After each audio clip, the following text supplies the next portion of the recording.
একটি সড়ক দুর্ঘটনা কয়েক সেকেন্ডেই একটি পরিবারের সুখ, স্বপ্ন সবকিছু পাল্টে দেয়। কেউ হারায় চলার শক্তি, কেউ হারায় প্রিয় মানুষকে।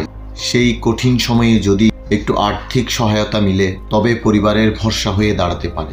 সড়ক পরিবহন আইন 2018 অনুযায়ী গঠিত ট্রাস্টি বোর্ড এখন সড়ক দুর্ঘটনায় ক্ষতিগ্রস্তদের আর্থিক সহায়তা দিচ্ছে।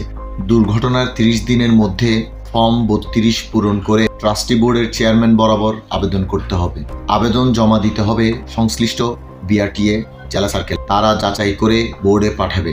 আবেদনের জন্য যেসব প্রয়োজনীয় কাগজপত্র লাগবে: ক্ষতিগ্রস্তদের এনআইডি বা জন্ম সনদ, মৃত ব্যক্তির ক্ষেত্রে আবেদনকারীর এনআইডি, মৃত্যু সনদ, বৈধ ওয়ারিশ সনদ এবং ট্রাস্টি বোর্ড চাওয়া অন্যান্য প্রয়োজনীয় কাগজপত্র।